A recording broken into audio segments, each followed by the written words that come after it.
आज फील्ड में काम करते हुए घंटों बीत गए थे और मुझे बहुत प्यास लगी थी।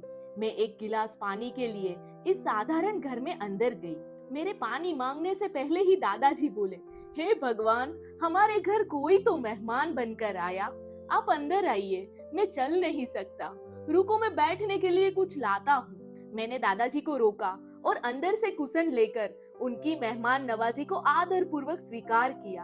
आप जानते हैं, 10 साल पहले यह घर हंसी खुशी और लोगों से भरा हुआ रहता था, लेकिन अब ये घर में हम 2 लोगों का सिर्फ शरीर रहता है, जिनकी जान तो कब से निकल गई है।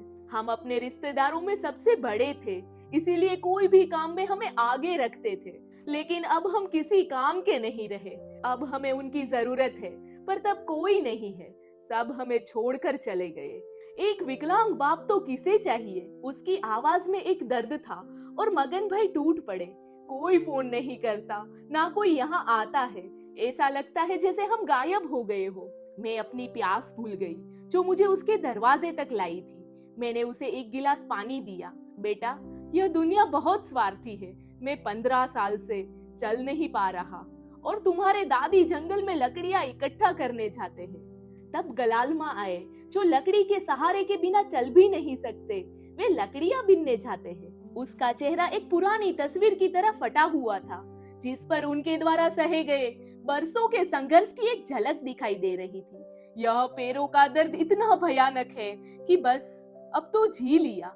लेकिन यह 1976 में ली गई तस्वीर को देखकर हम जिए जा रहे हैं। तब मुझे एहसास हुआ कि मुझे उनके साथ अतीत के सुनहरे दिनों को साझा करना चाहिए।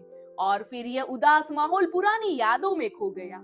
जब मैंने उसे राशन किट दी तो उसने मुझे एक खाली तेल की बोतल दिखाते हुए कहा कि तेल तो कब का खत्म हो गया था।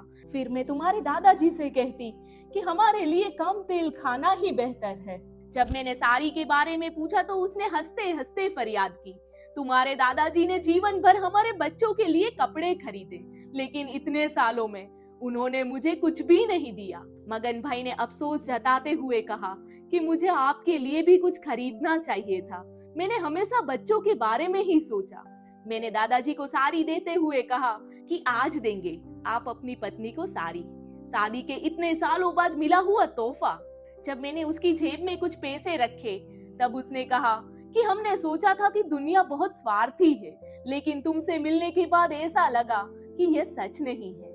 जब वे अपनों को याद कर रहे थे तब मुझे फिराक गोरखपुरी की एक बात याद आ गई। एक मुद्दत से तेरी याद भी ना आई हमें और हम भूल गए हो तुझे, ऐसा भी नहीं।